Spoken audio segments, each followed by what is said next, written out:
Assalamualaikum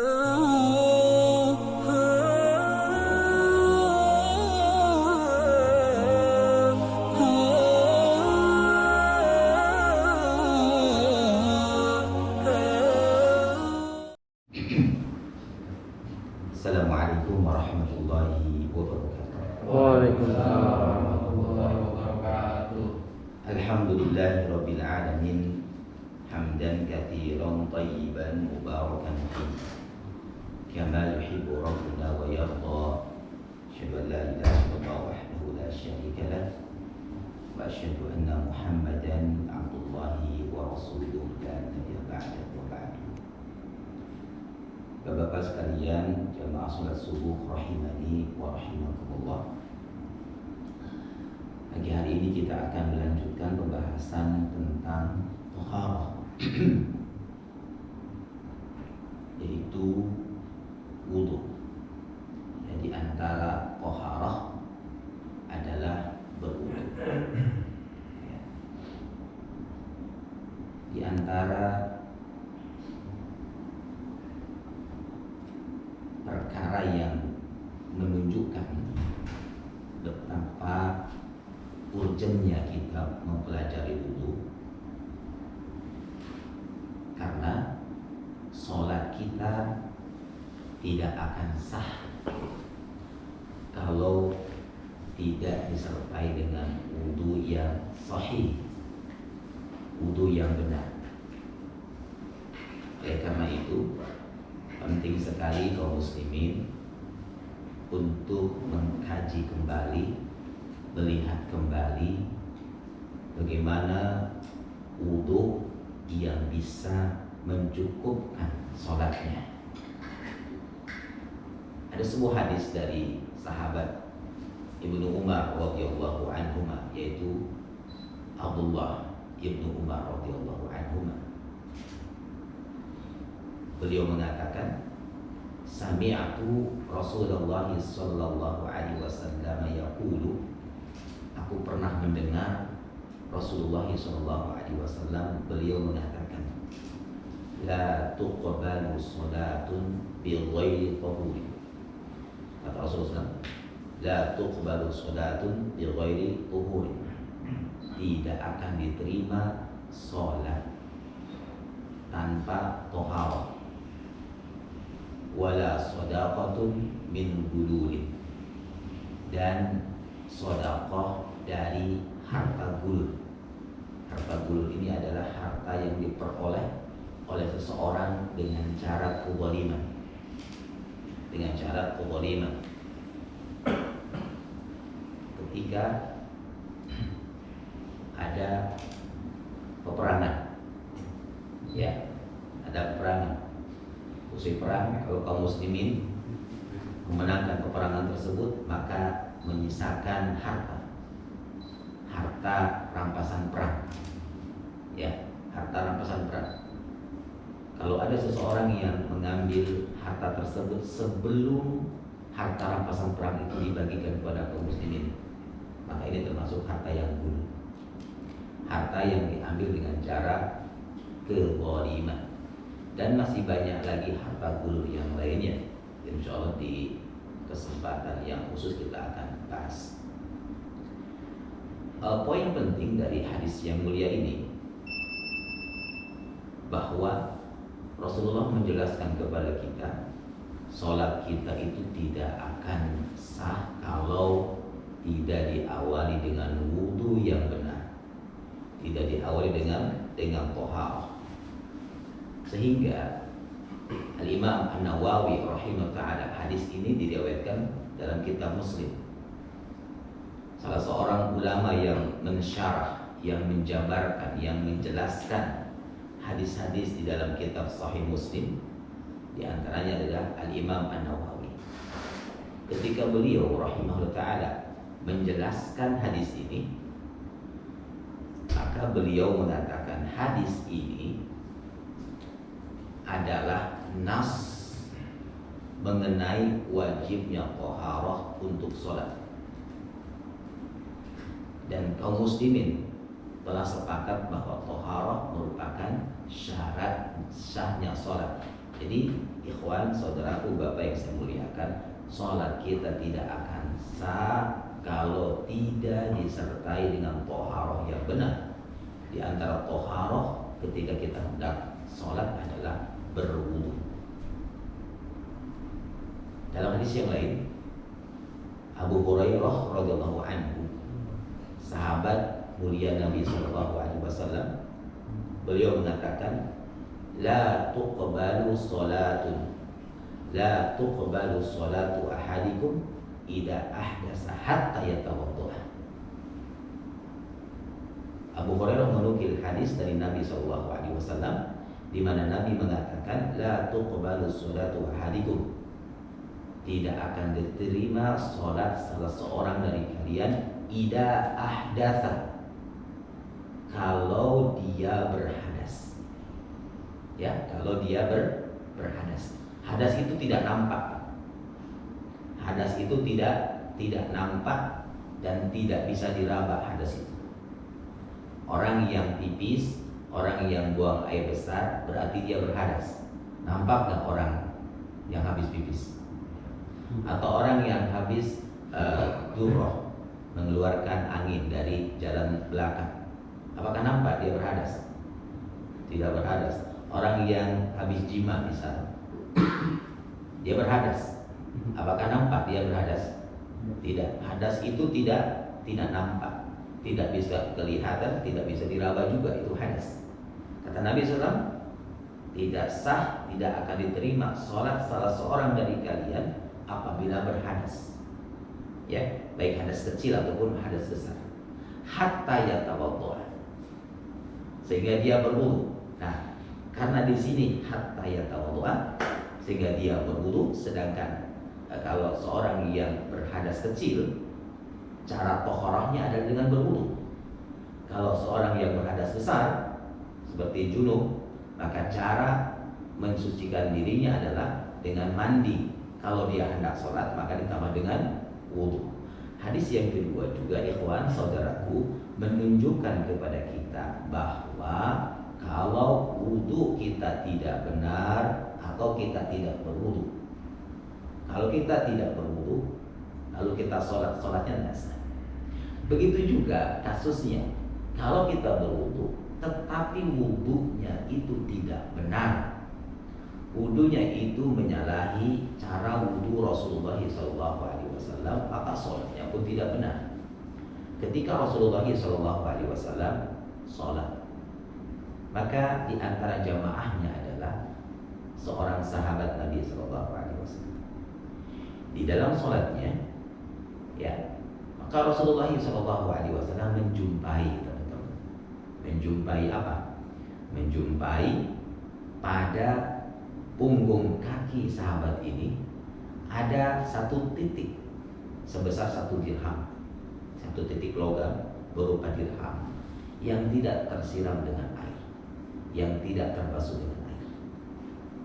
Selesai orang ini sholat, maka Rasulullah SAW memerintahkan apa? Memerintahkan untuk wudu kembali dan sholat kembali, untuk wudu kembali dan sholat kembali. Ini menunjukkan kepada kita, teman-teman, betapa pentingnya kita mempelajari wudu. Sholat yang kita lakukan, sekhusyuk apapun, sebaik apapun sholat kita, tetapi kalau diawali dengan wudunya yang salah atau tanpa berwudu, maka sholat kita tidak akan diterima oleh Allah Subhanahu wa Ta'ala. Karena para ulama telah sepakat, kaum muslimin telah sepakat tidak sah sholat tanpa wudu. Maksudnya adalah tanpa wudu, dia tidak wudu dulu. Atau yang kedua, wudunya cacat, wudunya tidak benar. Sebagaimana tadi contoh Rasulullah SAW menjelaskan kepada di antara wudu yang tidak benar adalah bagian dari anggota wudu yang wajib untuk kita basuh tidak terbasuh, sehingga membuat Rasulullah memerintahkan sahabat ini untuk wudu kembali dan sholat. Nah, di pagi hari ini insya Allah Ta'ala kita akan mempelajari berdasarkan mempelajari berdasarkan hadis Nabi SAW yang menunjukkan bagaimana Rasulullah mengajarkan para sahabatnya berwudu. Ya, bagaimana Rasulullah mengajarkan kepada para sahabatnya tata cara wudu. Ya, baik. Ada dua hadis yang ingin saya bawakan dalam masalah ini, dalam tata cara wudu, kaifiyah wudu yang diajarkan oleh Nabi SAW kepada kita. Hadis yang pertama, ikhwan saudaraku, bersumber dari salah seorang pembantu asisten rumah tangga sahabat Utsman bin Affan. Sahabat Utsman bin Affan memiliki pelayan, ya, memiliki pelayan asisten rumah tangga kalau saudara pernah lihat, yang namanya Humron. Namanya Humron. Humron ini seorang pelayan Utsman bin Affan radhiyallahu anhu, sahabat Rasulullah SAW dan termasuk khalifah, ya, termasuk khalifah yang ketiga setelah Umar bin Khattab radhiyallahu anhu.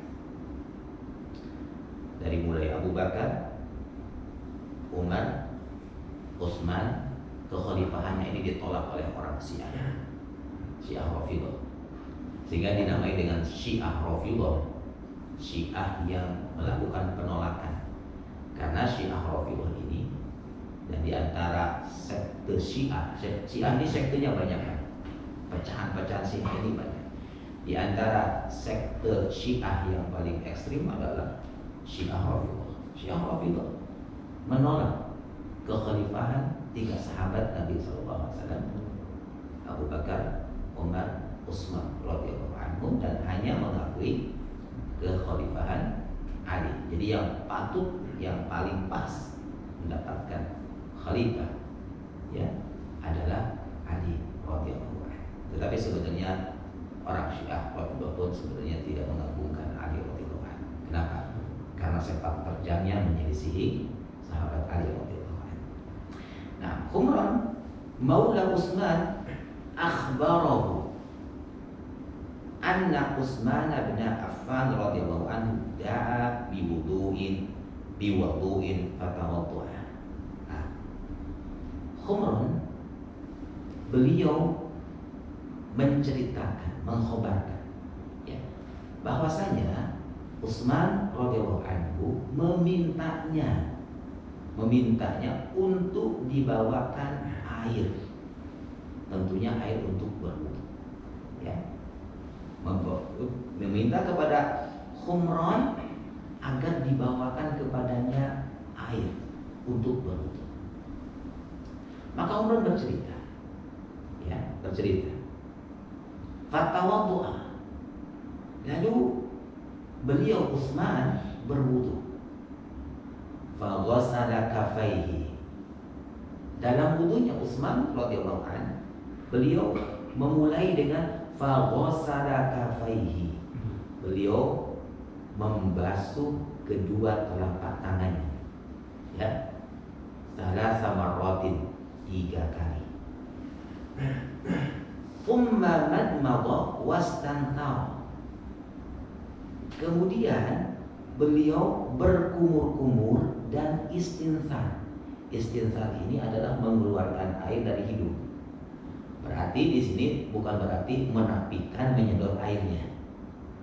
Jadi yang kedua yang diceritakan oleh Humran ketika beliau melihat bagaimana wudu Utsman setelah Utsman radhiyallahu anhu membasuh kedua telapak tangannya 3 kali, maka Utsman radhiyallahu anhu berkumur-kumur, lalu bersamaan dengan itu menghirup air lewat hidungnya dan mengeluarkannya. Menghirup air namanya istinsyaq, mengeluarkan air dari hidung disebut istinsar. Itu yang kedua. Berkumur-kumur lalu menghirup air melalui hidungnya dan mengeluarkan kembali. Tsumma madmadha wastanthara. Summa ghassala wajhahu thalathan. Yang ketiganya, Utsman radhiyallahu anhu membasuh wajahnya 3 kali. Summa ghassala yadahu al-yumna ila al-mirfaqi thalatha marratin. Yang keempatnya, beliau membasuh tangan kanannya sampai dengan mirfaq, sampai dengan siku.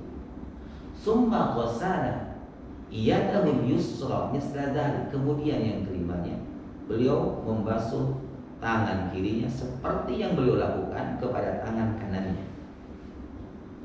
Summa masaha ra'sahu. Kemudian beliau mengusap, bukan membasuh. Bukan membasuh, tetapi mengusap. Mengusap dengan membasuh tentunya beda ya. Kalau membasuh. Kalau mengusap hanya diusap saja. Summa masaha ra'sahu. Kemudian beliau mengusap kepalanya, bukan rambut, kepala. Ra'sah. Karena kalau rambut sya'run bahasa Arabnya. Summa masaha ra'sahu. Kemudian beliau mengusap kepalanya. Nanti kita akan jelaskan bagaimana cara mengusap kepala dan menyempurnakan pengusapan tersebut insyaallah. Summa ghassala rijlahul yumna ilal ka'baini thalatha maratin. Setelah mengusap kepalanya, maka Utsman radhiyallahu anhu beliau membasuh kaki kanannya 3 kali. Summa ghassala al-yusra mithla dzalik. Kemudian selanjutnya beliau membasuh kaki kirinya seperti yang beliau lakukan pada kaki kanannya. Summa qala. Setelah melakukan itu, setelah membasuh kedua telapak tangannya 3 kali, setelah berkumur-kumur lalu menghirup air ke dalam hidungnya dan dikeluarkan kembali, ya. Setelah itu beliau membasuh wajahnya, ya. Kemudian membasuh tangan kanannya sampai dengan sikut dan tangan kirinya sama sampai sikut. Setelah itu beliau mengusap rambutnya, mengusap kepalanya. Setelah mengusap kepala, beliau membasuh kaki kanannya sampai ka'bain, sampai mata kaki, dan kaki kirinya sama. Ya, summa qala. Setelah itu Utsman radhiyallahu anhu mengatakan kepada Umran pembantunya dengan ucapan beliau, kata Utsman, "Ra'aitu, aku pernah melihat Rasulullah sallallahu alaihi wasallam tawaddu'an wa wudu'i hadza." Aku, kata Utsman kepada Umran, aku pernah melihat, ya, Rasulullah SAW berwudu seperti wudu ini.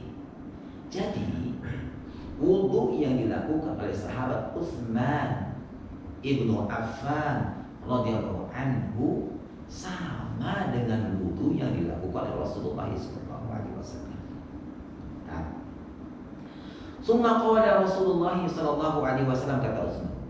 Kemudian bersabda Rasulullah SAW, "Man tawaddo'a nahwa wudu'i hada." Barang siapa yang berwudu seperti wuduku ini, summa qama, kemudian ia berdiri, faraka rakaataini, lalu dia sholat 2 rakaat, la yuhaddisu fihi ma nafsahu, tidak bercakap-cakap dengan dirinya di dalam sholat tersebut, ghufirallahu ma taqaddama min dzambi, maka diampuni seluruh dosanya yang telah lalu. Masya Allah.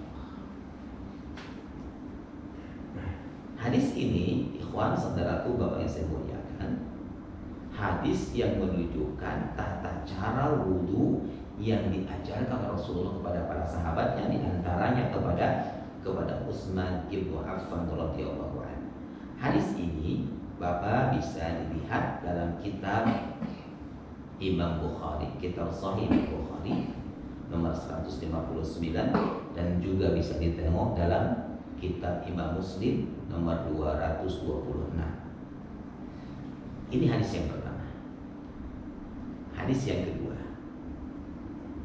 Hadis yang kedua yang menjelaskan kepada kita bagaimana cara wudu Rasulullah SAW, yaitu hadis dari Amr, dari bapaknya, dari ayahnya, ya, dari Amr, dari ayahnya. syahidtu, kata ayahnya, aku melihat, aku menyaksikan Amr ibnu Abi Hasan. Amr ibnu Abi Hasan pernah bertanya, Sa'ala Abdullah bin Zaid, telah bertanya kepada Abdullah ibnu Zaid an wudu'in Nabi, tentang wudunya Nabi. Ya. Tadi wudu yang dijelaskan oleh sahabat Utsman ibnu Affan kepada kita dari cara wudu Rasulullah SAW. Yang kedua, sumbernya adalah dari Abdullah bin Zaid. Abdullah bin Zaid juga sama sahabat Nabi Sallallahu Alaihi Wasallam. Nah, jadi ikhwanifillah, Abdullah ibnu Zaid pernah ditanya, ya, oleh Amr bin Abi Hasan. Amr bin Abi Hasan ini adalah seorang tabi'in. Sedangkan Abdullah bin Zaid adalah seorang sahabat. Ya, Abdullah bin Zaid pernah ditanya bagaimana wudu Rasulullah SAW. Maka Abdullah bin Zaid mengatakan, fada'a bitaurin min ma. Maka beliau Zaid, Abdullah bin Zaid radhiyallahu anhu, beliau meminta untuk dibawakan tanur. Apa itu tanur? Tanur itu wadah. Tanur min ma'in. Tanur sebuah wadah yang berisikan air. Fada'a bitanurin min ma'in. Abdullah bin Zaid meminta agar dibawakan sebuah wadah yang berisikan air. Fatawadda'a lahum wudu'an Nabi sallallahu alaihi wasallam. Lalu Abdullah bin Zaid mulai mempraktekkan wudu Rasulullah sallallahu alaihi wasallam. Nah, di dalam wudunya, fa'afa'a ala yadihi minat tanur. Maka Abdullah bin Zaid mengambil fa'afa'a ala yadihi minat tanur, mengambil air dari tanur. Mengambil air dari tanur ke telapak tangannya. Faghasala yadayhi salasan. Ya. Setelah mengambil air, lalu Abdullah bin Zaid beliau faghasala yadayhi salasan, membasuh kedua tangannya 3 kali. Tangan kanan dan tangan kirinya tentunya. Membasuh kedua tangannya 3 kali. Summa adkhala yadahu fit tanuri. Kemudian beliau mengambil air kembali dari tanur. Tadi mengambil air yang pertama digunakan untuk membasuh kedua tangannya, bukan telapak tangan ya, kedua tangannya. Ya. Kemudian mengambil kembali. Nah, summa adkhala yadahu fit tanur. Kemudian ia, Abdullah bin Zaid, memasukkan kembali ke wadah air tersebut, ya, untuk mengambil air tentunya. Famad madha wastanshaqa wastanthara thalatha ghurafat. Lalu ambilan air yang kedua ini digunakan oleh Abdullah bin Zaid untuk apa? Untuk berkumur-kumur, istinsyaq dan istinsar 3 kali. Itu urutan yang kedua. Kemudian summa adkhala yadahu faghasala wajhahu thalathan. Ngambil air lagi dari tanur dari wadah. Lalu beliau membasuh wajahnya 3 kali. Yang pertama membasuh kedua tangannya, yang kedua berkumur-kumur, istinsyaq dan istinsar, yang ketiga membasuh wajah. Summa adkhala yadahu faghasala yadayhi marrataini. Nah, kalau kita lihat sini, ikhwan fillah, berarti yang pertama itu yang dimaksudkan dengan yadahnya di sini adalah kafain. Kenapa?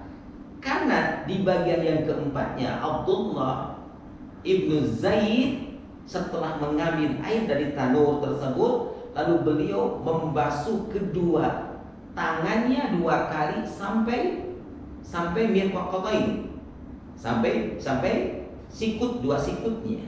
Jadi urutannya, Abdullah bin Zaid mempraktekkan wudu Rasulullah SAW.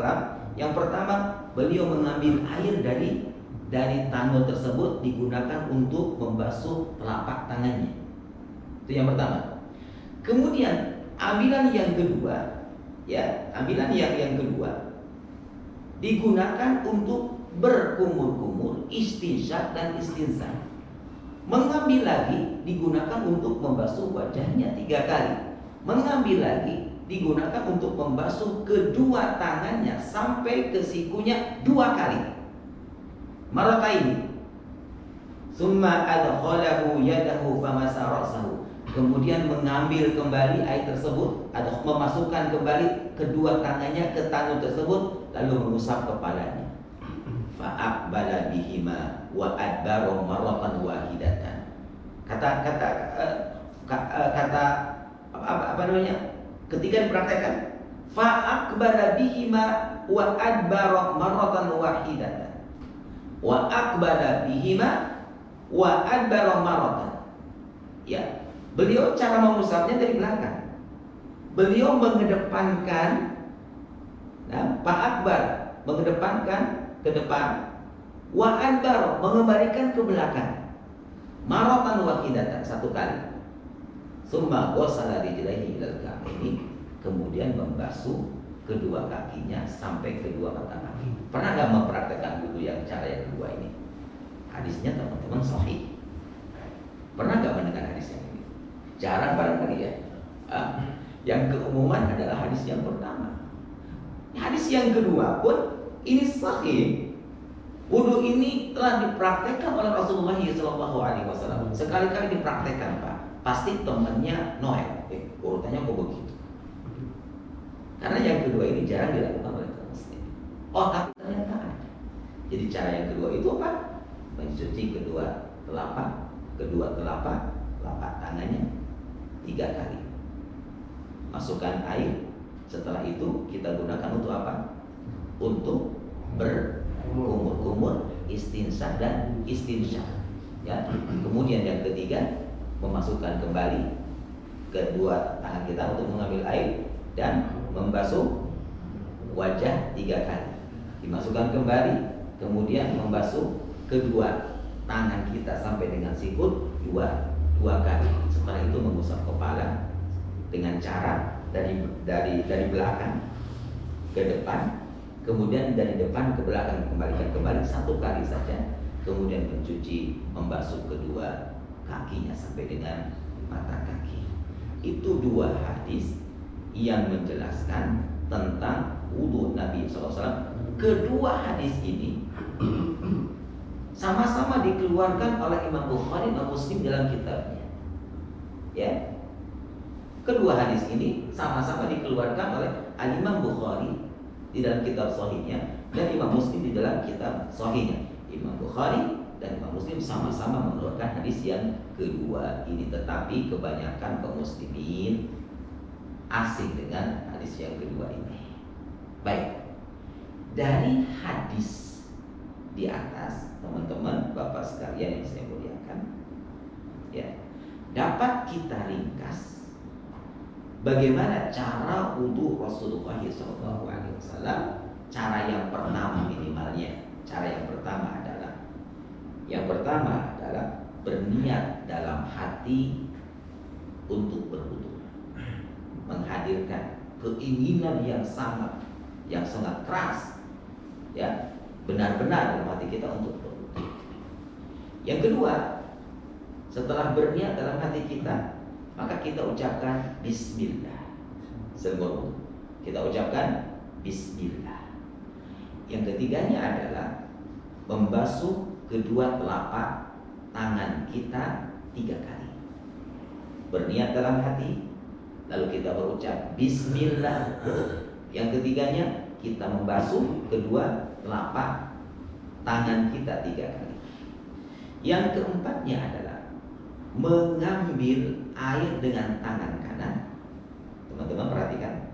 Yang keempatnya, mengambil air dengan tangan kanan. Lalu air tersebut dimasukkan ke dalam mulut kita yang kita gunakan untuk berkumur-kumur, dan dimasukkan juga ke dalam hidung kita untuk dihirup dan dikeluarkan kembali. Ya, memasukkan air ke dalam hidung disebut dengan istinsyaq dan mengeluarkan disebut istinthar. Ya, ketika kita berkumur-kumur dan menghirup air tersebut dengan tangan kanan, mengeluarkannya dengan tangan kiri. Jadi saya praktekkan niat dalam hati buat untuk berwudu karena Allah Subhanahu wa taala. Lalu kita berucap bismillah. Setelah kita berucap bismillah, kita ambil air dengan telapak tangan kita yang kanan. Lalu kita tuangkan ke telapak tangan kita yang kiri.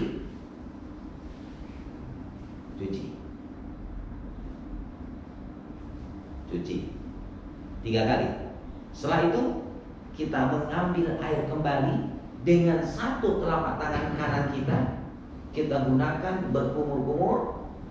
Sebagian yang kita hirup, ketika mengeluarkan kita gunakan tangan kiri.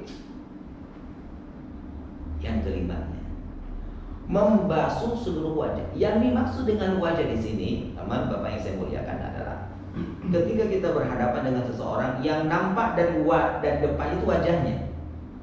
Berarti dari mulai jabhah yang tidak tumbuh rambut, nah, ke kirinya, sampingnya ini, sampai sini. Wajah, yang disebut dengan wajah itu apa yang nampak ketika kita berhadapan dengan seseorang. Itu wajah. Itu yang area atau wilayah yang wajib kita basuh. Ya, membasuh seluruh wajahnya 3 kali dan menyela-nyela janggut bagi teman-teman yang punya janggut. Membasuh wajahnya tiga kali dan menyela-nyela janggutnya. Atau bisa ambil air lagi untuk membasuh janggutnya. Itu bisa. Yang keenamnya adalah membasuh tangan kanan dan tangan kiri sampai sikut. Ya, sampai sikut sambil menyela-nyela jari jemarinya gini. Ya, jadi di sela-sela jari jemarinya. Kemudian yang ketujuh, teman-teman sekalian, membasuh kepala 1 kali. Ya, membasuh kepala 1 kali, dan termasuk dari kepala itu adalah telinga kita. Jadi bagaimana membasuhnya? Membasuhnya adalah kita masukkan air, memasukkan kedua telapak tangan kita ke air, ya. Kemudian dibasuhkan. Basuhnya begini. Dari depan bisa atau dari belakang bisa. Dari depan ke belakang. Batasan belakangnya adalah sampai sini. Apa namanya? Tengkuk, ya. Setelah itu dikembalikan ke depan ke tempat semula awal pembasuhan. Lalu tarik ke daun kuping kita. Itu kita lakukan satu kali. Ya, sehingga bagaimana dijelaskan oleh para ulama, kedua telinga kita itu bagian dari kepala. Hadis ini diriwayatkan oleh Imam Ibnu Majah dan disebutkan oleh Syekh Al-Albani rahimahullah. Ya. Jadi itulah tata cara membasuh kepala. Atau bisa kebalikan, dari belakang ke depan, kemudian dikembalikan ke belakang, lalu tarik ke hidung. Ke kuping. Caranya mau dari depan dulu atau dari belakang dulu, silakan. Semuanya itu dilakukan oleh Nabi Shallallahu Alaihi Wasallam. Berapa? Sekali. Kalau mau 3 kali, boleh enggak? Dalam riwayat yang lain bisa dilakukan 3 kali. Tetapi sekalipun dilakukan 1 kali, boleh. Ya, dilakukan 1 kali boleh. Bahkan nanti saya akan bawakan hadis yang lain, cara wudhu Rasulullah yang lainnya. Nanti saya akan bawakan insyaallah. Yang ke-8-nya adalah membasuh kaki 3 kali hingga ke mata kaki dengan mendahulukan kaki kanan sambil membersihkan sela-sela jemari kaki. Tetapi ketika membasuh kaki, ikhwani fillah, ya, dilakukan dengan tangan kiri semua. Tidak dilakukan dengan tangan kanan. Kenapa? Sunnahnya ketika kita membersihkan sesuatu yang kotor itu dengan tangan kiri. Gosok kiri, tangan kanan, tangan kiri. Sunnahnya. Kita bersiwak, kita menggunakan tangan kanan, tangan kiri. Lihat dulu, siwak itu membersihkan atau bagaimana? Membersihkan kotoran kan siwak itu. Karena kita bersiwak atau sikat gigi itu membersihkan kotoran, maka sunnahnya dengan menggunakan tangan kiri. Kebiasaan kebanyakan kita menggunakan tangan kanan ketika bersiwak. Saya enggak kengkeang kata orang Sundanya, paham kengkeang Pak? Kurang terbiasa. Padahal bersiwak itu membersihkan, maka sunnahnya menggunakan tangan kiri kita bersiwak. Segala sesuatu yang ada unsur membersihkan kotoran itu dengan tangan kiri. Sehingga kenapa kita ketika habis pipis membersihkan kemaluan kita dengan tangan kanan apa tangan kiri? Tangan kiri, nggak boleh kita memegang kemaluan kita dengan tangan kanan. Begitu juga ketika kita buang air besar, ketika setelah buang air besar menggunakan tangan. Begitu juga bersiwak. Begitu juga di dalam wudhu kita saat kita membasuh kedua telapak tangan kita. Jadi kedua kaki kita. Jadi kita lakukan dengan tangan kiri. Bagaimana caranya? Caranya bisa kaki kita langsung diinikan ke keran air atau kita ambil air lalu kita tumpahkan ke kaki kita. Diusapnya adalah dengan menggunakan tangan kiri. Caranya bisa begini Pak. Lalu di punggungnya. Nah setelah itu begini. Nah ketika menyela-nyela antara jari jemari lakukan dengan ini khinsor. Itu sunnahnya. Ya dilakukan dengan ini. Saya ulangi. Ambil air, kemudian kita tumpahkan ke kaki kita, dari bawah diusap sampai mata kaki, lalu atasnya diusap. Setelah sampai ke sini lakukan seperti ini. Dan ketika wudhu kita nikmatin, kita sedang melaksanakan sunnah Rasulullah SAW, kita sedang beribadah kepada Allah karena dalam rangka menjalankan perintah Allah Subhanahu wa Ta'ala. Nikmatin saat berwudhu teman-teman. Ya, jelas teman-teman. Dalam hitungan menit, alhamdulillah kita bisa paham cara berwudhu Rasulullah SAW. Tinggal di apa? Tinggal dipraktekkan. Nah, saya ingin mempraktekkan cara wudhu Rasulullah SAW. Teman-teman bisa lihat. Sini ya, izin.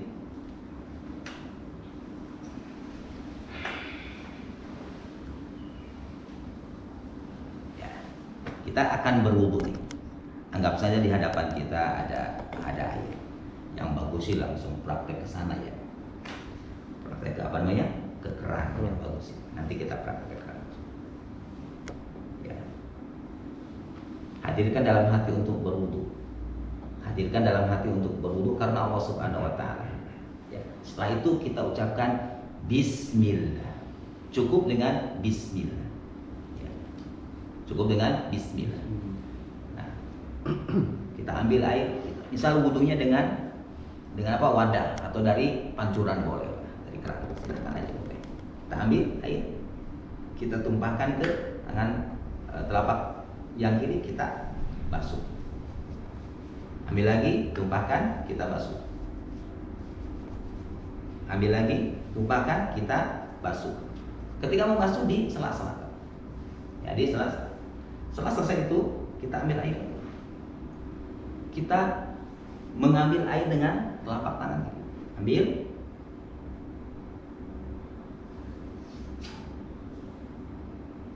Itu lakukan tiga kali. Lakukan 3 kali. Kemudian ambil lagi. Kemudian dibasuhkan ke wajah kita.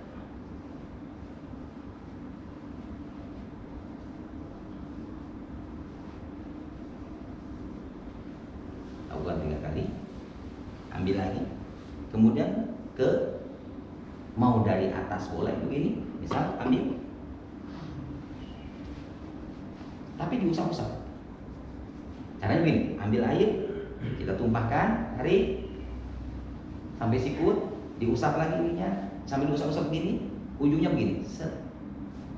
Begitu juga ambil, tumpahkan, kita ratakan dengan tangan kanan, lalu seperti ini. Setelah itu kita masukkan ke wadah atau kita siramkan kedua telapak tangan kita ke keran, lalu kita letakkan dari depan ke belakang sampai tengkuk, kembalikan lagi ke depan. Setelah kembali ke depan, lalu tarik ke kuping. Ininya teman-teman menusuk ke lubangnya. Sedangkan yang bagian ibu jarinya taruh di belakang. Putar. Yang ininya digunakan untuk memutar-mutar bagian dalamnya. Satu kali. Setelah itu baru kita membasuh kaki 3 kali. Kemudian yang kiri pun sama.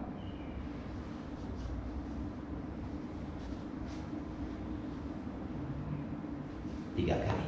Selesai wudhu kita. Setelah itu berdoa kepada Allah Subhanahu wa taala dengan doa yang diajarkan oleh Rasulullah SAW.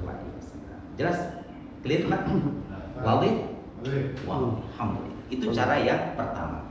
Kalau cara yang kedua silakan juga. Ya, menggunakan cara yang kedua bisa berganti-gantian cara wudhunya supaya menghidupkan sunnah Nabi SAW. Pertanyaannya, dan ini termasuk perkara yang banyak diperdebatkan. Apa? Hukum membaca bismillah sebelum berwudu. Ya. Teman-teman sekalian, rahimani wa rahimakumullah. Ada 2 pendapat ulama. Ya. Dan ini merupakan khilaf mu'tabarah. Khilaf yang dikenal di kalangan para ulama. Ya. Khilaf mu'tabarah adalah khilaf yang dikenal di kalangan ulama terkait dengan membaca bismillah saat hendak berwudu. Hukumnya apa? Apakah wajib atau tidak wajib? Dalam hal ini ada 2 pendapat ulama tentang hukum membaca bismillah, membaca basmalah ketika memulai wudu. Yang pertama, ulama yang mewajibkan. Jadi yang pertama adalah ulama yang wajib. Mereka mengatakan wajib hukumnya membaca basmalah. Karena wajib, kalau tidak membaca basmalah maka tidak sah wudunya. Di antara ulama yang berpegang kepada pendapat ini, di antaranya adalah Imam Ahmad bin Hanbal rahimahullah ta'ala. Imam Ahmad bin Hanbal rahimahullah ta'ala. Nah, beliau berpegang kepada satu hadis dari Nabi SAW dengan mengatakan la wudu'a liman lam yadhkur ismallahi alaihi. Tidak sah wudu bagi orang yang tidak menyebut nama Allah. Maksudnya ketika hendak berwudu, tidak ada wudu yang tidak menyebut nama Allah. Ya. Hadis ini diriwayatkan oleh Imam At-Tirmidzi dan dihasankan oleh Syekh Al-Albani. Ini pendapat yang pertama, mengatakan wajib. Sedangkan pendapat yang kedua adalah pendapat dari jumhur ulama. Pendapat dari jumhur ulama, mayoritas ulama. Di antaranya adalah Al-Imam Abu Hanifah, Al-Imam Malik, Al-Imam Syafi'i, dan salah satu dari riwayat Imam Ahmad. Mereka berpendapat bahwa membaca basmalah ketika hendak berwudu itu tidak wajib. Ya, tidak wajib. Ya, tidak wajib. Ya, tidak wajib. Nah, kalau kita melihat dari 2 pendapat ini, teman-teman, maka pendapat yang kedua itu yang lebih kuat, bahwa membaca basmalah sebelum wudu itu hukumnya bukan wajib tetapi disunnahkan. Alasannya apa? Nah, para ulama yang kedua ini mereka berpendapat yang pertama, ya, dengan hadis yang sahih di mana Nabi SAW pernah mengatakan tawaddo kama amarakallahu. Dalam sebuah hadis disebutkan Berwudulah sebagaimana yang diperintahkan Allah kepadamu. Tawaddo kama amarakallah. Berwudulah sebagaimana yang diperintahkan Allah kepadamu. Ya. Wudu yang diperintahkan Allah kepada kita, teman-teman sekalian, itu ada dalam Quran surah Al-Maidah ayat yang benar. Ayat ini adalah perintah dari Allah terkait dengan wudu. Allah berfirman, "Ya ayyuhalladzina amanu," wahai orang-orang yang beriman, "idza qumtum ilas sholati," apabila kalian hendak salat, "faghsilu wujuhakum," basuhlah wajah kalian, "wa aydiyakum ilal marafiq," dan tangan kalian sampai dengan sikut, "wamsahu bi ru'usikum," usaplah kepala kalian, "wa arjulakum ilal ka'bain," dan basuhlah kaki, dua kaki sampai mata kaki. Ada 4 yang disebutkan dalam firman Allah Subhanahu wa taala terkait dengan wudu. Ada apa namanya? Ada 4 anggota wudu yang wajib. Ya, yang wajib. Maka mereka ulama yang kedua yang mengatakan itu membaca bismillah bukan wajib, hukumnya dari sunnah. Ya. Tetapi sunnah. Berpendapat seperti ini. Ternyata di dalam apa? Ternyata di dalam ayat ini tidak disebutkan apa? Tidak disebutkan bismillah. Tetapi disebutkannya hanya 4 bagian. Jadi dalam ayat ini berwudu yang diperintahkan oleh Allah Subhanahu wa taala membasuh wajah, membasuh telapak, membasuh tangan sampai dengan sikut, kemudian mengusap kepala dan membasuh kaki sampai mata kaki. Di sini tidak disebutkan dengan membaca basmalah. Itu argumen pendapat yang kedua yang mengatakan sunnah. Kemudian yang kedua, argumen yang diutarakan oleh ulama yang kedua yang mengatakan bahwa membaca basmalah itu hukumnya sunnah adalah, di antaranya mereka berargumentasi, banyak para sahabat yang menceritakan, yang meriwayatkan bagaimana cara berwudu Rasulullah SAW, di dalamnya tidak menyebutkan bismillah. Ya, jika memang benar wajib, tentu mereka akan menyebutkan bismillah. Ini alasan yang kedua.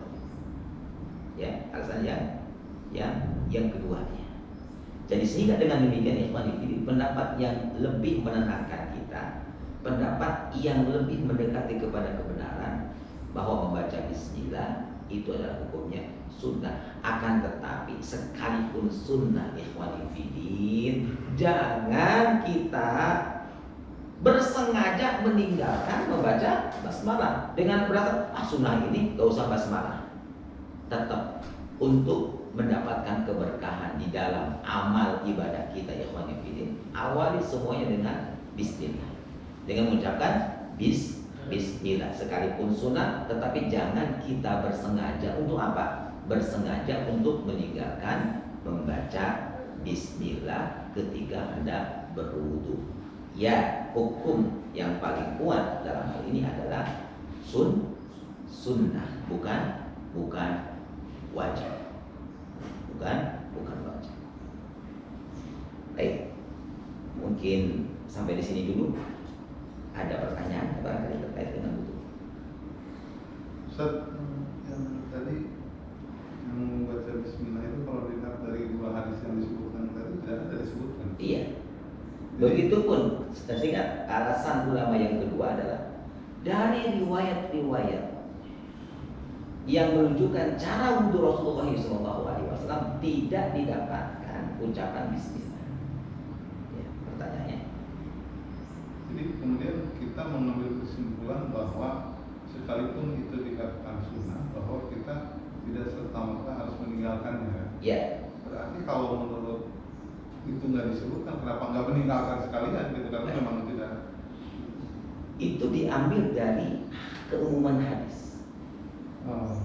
Nah, dari keumuman hadis, setiap perkara yang tidak diawali dengan bismillah bahwa apa? Maka terputus. Terputus di sini adalah terputus dari keberkahan Allah Subhanahu wa taala. Ya. Jadi diambil dari keumuman hadis yang menyebutkan tentang bacaan basmalah. Jadi bacaan basmalah itu hendaknya mengawali seluruh aktivitas kebaikan kita. Ya, aktivitas kebaikan kita. Sehingga kesimpulan hukumnya adalah sekalipun seseorang tidak membaca basmalah sebelum wudunya, maka tetap sah wudunya. Ya, tetap sah wudunya. Tetapi untuk mendapatkan keberkahan dari wudu kita, hendaknya diawali dengan basmalah dan hukumnya bukan wajib. Kalau mereka yang berpegang kepada pendapat ulama yang wajib, yang ada yang berpegang kepada ulama yang menyatakan bahwa bacaan basmalah hukumnya wajib, maka kalau berdasarkan pendapat yang pertama, ya, ketika dia lupa dari membaca basmalah di awal, ya, di awal, kemudian dia tidak ingat sampai dengan akhir, maka kalau orang yang berpegang kepada pendapat yang pertama ini, wudunya tidak sah karena wajib membaca basmalah, wajib membaca basmalah. Akan tetapi para ulama dalam hal ini tidak langsung memvonis wudunya tidak sah. Ketika dia ingat membaca basmalah, seketika itu pun dia membaca basmalah. Tetapi yang lebih menenangkan kita ya konfidi bahwa membaca basmalah ketika ada berwudu itu hukumnya sunnah. Dengan alasan wudu yang diperintahkan oleh Allah Subhanahu wa taala itu ada 4. Kemudian yang keduanya hadis-hadis yang menceritakan, yang meriwayatkan tentang bagaimana cara wudu Nabi sallallahu alaihi wasallam, di dalamnya tidak ada perintah untuk membaca basmalah. Ya. Tidak diceritakan membaca basmalah.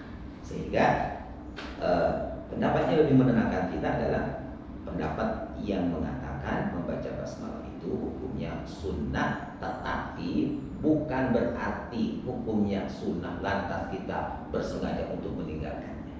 Ya, kita tetap mengucapkan basmalah dan ini tidak menentukan sah atau tidak sahnya wudu kita. Allahu a'lam. Clear? Ini masalah yang barusan disebutkan. Jadi bacaan basmalah itu diambil dari keumuman hadis ya. Kalau kita melakukan sesuatu yang bersifatnya baik, ya, kita awal dengan basmalah. Tapi saya menjadi bertanya gitu. Tatkala kita menganggap sesuatu itu baik, maka kita harus selalu menggunakan itu. Padahal kita tahu bahwa sholat itu diawali dengan takbir kan, tidak diawali dengan bismillah. Padahal sholat itu juga baik kan. Jadi kapan kita menggunakan kaidah itu? Gitu? Itu juga dengan azan. Kalau azan ya azan aja, tidak dimulai dengan bismillah dulu gitu. Kapan kita ngambil kesimpulan keumuman hadis itu? Gitu? Nah, ada ulama yang mendhaifkan hadis ini. Ya, ada ulama yang mendhaifkan hadis ini bahwa kullu amrin la yabda bi basmalah bahwa akto. Setiap perkara yang tidak diawali dengan basmalah maka dia terputus. Bahwa akto terputus. Nah, ketika sholat, padahal sholat itu kan diawali dengan apa? Dengan takbir. Ya, dengan takbir. Dengan Allahu Akbar, rangkaian sholat. Apakah kalau kita sebelum sholat mengucapkan bismillah bismillah untuk sholat, ya, untuk sholat, apakah itu perkara yang menyelisih sunnah? Nah, ya, rangkaian sholat, mulainya kita sholat adalah dengan takbir dan diakhiri dengan sholat. Kapan kita meletakkan bismillah? Bismillah dalam sholat. Rangkaian sholat diawali dengan takbir, Allahu Akbar. Tetapi ini tidak menafikan, ya, tidak menafikan ucapan basmalah. Tetapi sekalipun kita tidak membaca basmalah, tidak membuat sholat kita tidak sah. Membuat sholat sah. Ya, bismillah itu bisa dilakukan ketika kita hendak berangkat dari rumah. Bismillah. Bismillahirrahmanirrahim. Seperti itu. Oke. Tak berwudu. Anda menulis, para ulama ketika mereka hendak menulis mereka mengawali dengan bismillah. Bahkan disebutkan ya, ketika Nabi siapa yang mengirim surat kepada Ratu Balkis? Nabi Sulaiman. Mengawali apa? Mengawali suratnya itu dengan menyebutkan bismillah. Begitu juga Rasulullah SAW ketika mengirim surat, beliau menyurati beberapa raja, maka beliau mengawali dengan bismillah. Jadi teman-teman sekalian, awali kebaikan kita dengan mengucapkan bismillah, dengan keumuman hadis. Termasuk ketika kita mau wudu, awali dengan basmalah. Sekalipun tidak disebutkan dalam rangkaian wudu kita, termasuk dalam surat Al-Maidah ayat yang ke-6 ini, tidak disebutkan di situ diawali dengan wudu. Tetapi bukan berarti itu menafikan ucapan basmalah kita. Dan ucapan basmalah kita itu hukumnya bukan wajib, bukan rukun, tetapi dalam rangka mendapatkan atau mencari keberkahan dengan menyebut terlebih dahulu nama Allah Subhanahu wa ta'ala. Dan itu bukan perkara bid'ah. Ya, bukan termasuk ketika kita hendak sholat kita membaca bismillah, menghadirkan niat, kemudian Allahu Akbar, bukan perkara bid'ah, karena itu dilakukan oleh Nabi SAW. Beliau dalam mengawali seluruh kebaikannya diawali dengan bismillah, dengan bismillah untuk mendapatkan keberkahan dari Allah Subhanahu. Balik, kan? Nah, ada lagi pertanyaan? Silakan. Ustaz, dari sebelum bismillah juga kan tadi niat ya dalam hati. Tadi juga termasuk yang sunat juga berarti. Baik. Yang niat sunat juga. Nah, niat berdasarkan hadis Nabi SAW. Nah, setiap amalan itu disebut dengan niat. Dalam hal ini ada perbedaan antara niat dengan melafalkan niat, teman-teman. Banyak orang yang menerjemahkan niat itu adalah dengan amalan lisan. Ini permasalahannya. Ya, banyak orang yang menerjemahkan niat itu adalah dengan amalan jawari kita. Di antara amalan jawari kita adalah dengan lisan. Sehingga ketika orang yang kurang tepat memahami niat, menerjemahkan niat, mentafsirkan niat dengan amalan jawari, amalan lisan, maka dia dia mengharuskan ketika berwudu dia mengucapkan minimalnya dengan bahasa Indonesia, saya niat berwudu. Lisannya mengatakan saya berniat berwudu untuk sholat karena Allah Subhanahu wa ta'ala. Atau dengan bahasa Arab ya, nawaitul wudu'a li raf'il hadatsil dan seterusnya. Ini amalan apa, Pak? Amalan apa, Pak? Ketika kita mengatakan saya berniat dengan suara yang agak terdengar oleh sampingnya. Saya berniat wudu untuk sholat maghrib dan sebagainya. Atau ketika mau sholat, saya niat sholat maghrib 3 rakaat menghadap kiblat karena Allah Subhanahu wa ta'ala. Ini amalan hati atau amalan lisan? Amalan hati apa amalan lisan? Amalan lisan. Sedangkan niat itu, teman-teman, itu adalah amalan hati. Niat itu adalah amalan hati.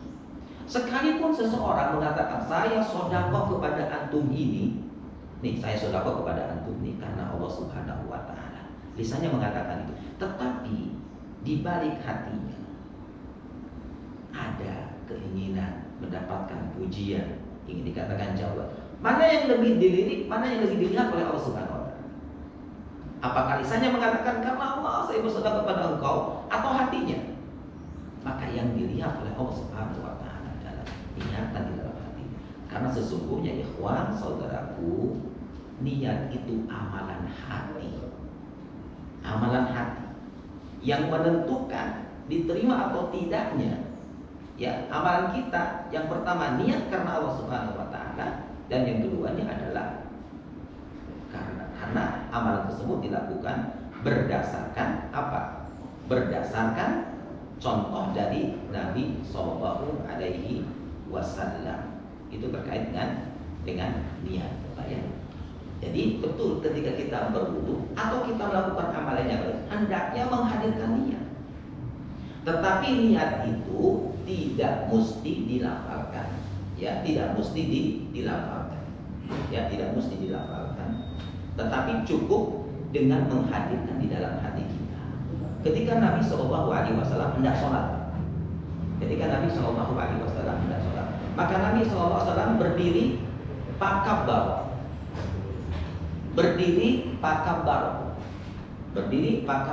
berdiri kemudian beliau bertakbir. Di situ tidak ada diselingi dulu dengan amalan-amalan yang lain. Berdiri kemudian pakabbar, langsung bertakbir. Kalau terkait dengan niat, jadi cukup hanya dengan menghadirkan keinginan yang sangat kuat dalam hati kita untuk melaksanakan satu amalan. Innamal a'malu binniyat, kata Nabi SAW. Sesungguhnya setiap amal itu disertai atau diiringi dengan niat. Allahu a'lam bishawab. Yang lain silakan kalau ada pertanyaan. Mungkin kaitan dengan niat tadi, Pak Ustaz. Ya. Berarti kalau misalkan kita puasa ya Ramadan ya. Baik. Jadi kita kan melafalkan juga niat puasa tuh. Baik. Sebenarnya kalau kita nggak melafalkan dengan tadi dalam hati aja, berarti tadi bahkan ada yang bilang kalau kita nggak niat itu puasa Iya. kita puasa Ramadan itu nggak sah gitu. Sekalipun justru amal itu harus dikembalikan kepada Rasulullah SAW dalam mengamalkan tersebut. Ternyata teman-teman sekalian, Rasulullah SAW di dalam melafalkan niat, ini melafalkan, kita judulnya melafalkan niat.